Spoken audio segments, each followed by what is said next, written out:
For as long as our records go back, humans have been looking to the stars. We've used them to navigate, to track weather and tides, and to tell the stories of who we are and where we come from. Here in East Arnhem Land, that connection to the night sky has been passed down for generations. And now it's being carried into the future, propelled by rocket fuel. We're here in Australia, and we're gonna launch some rockets. We're following 2 NASA rocket missions as they try to understand how stars make the planets around them suitable for life. I'm Miles Hatfield, and in this episode, we're talking about living with the stars. The rocket range may be new, but for the people of East Arnhem Land, an interest in the night sky is about as far from new as you can get. This is the traditional home of the Yolngu people, one of the oldest cultures on Earth. As owners of the land and partners in establishing the new Arnhem Space Center, they're enriching cutting-edge space research with thousands of years of tradition connecting them to the night sky. As the NASA crew arrived in Australia, we met Jawa Yunupingu, elder in the Gumatj clan, one of the 13 clans comprising the Yolngu nation. Jawa is also chairman of the Gumatj Corporation, which represents the interests of the Gumatj people in political and economic affairs. He invited us back to Gumatj Corporation headquarters, where we spoke with him and Klaus Helms to learn more about his clan and their long history with the stars. We talk about the stars and how important they are to the Yolngu people culturally. Instead of compasses, we followed the stars to get to wherever we wanted to get to. One of the stories Jawa told us was about a prominent cluster of stars known to Westerners as the Pleiades.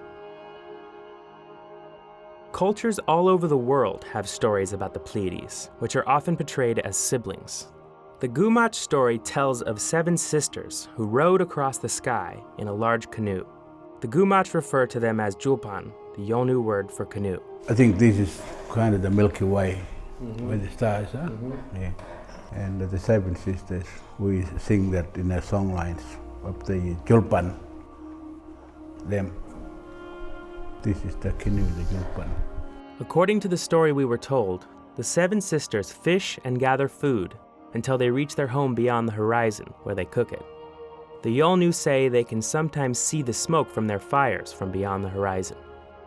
In the stories, they look down and look up at the country as well as the people that they were once.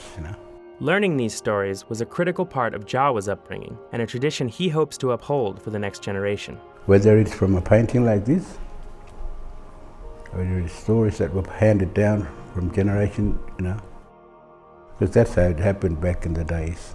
Everything was passed on. As the traditional landowners, the Gumatj Corporation are leasing the land to Equatorial Launch Australia and have been working with them and NASA to make the launch range a reality. My clan, Gumatj, they were well behind this because we were looking at the future kind of a perspective from us, like the stars play a very important role in our survival.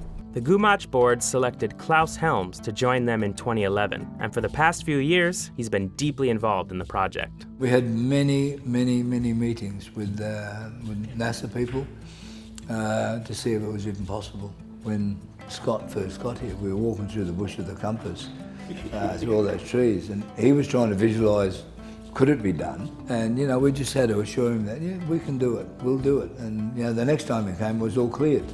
So, that was a sort of like a breather for him to think, God, we've got a site.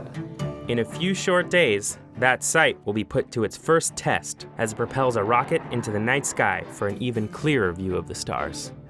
But there's one star you can never see at night. I'll give you a hint. Today, it continues to grow our food, light our way, and keep us warm. That's not food. That's right, our sun. Next time, how our sun helps us understand habitable worlds elsewhere in the universe, and how it can mislead us.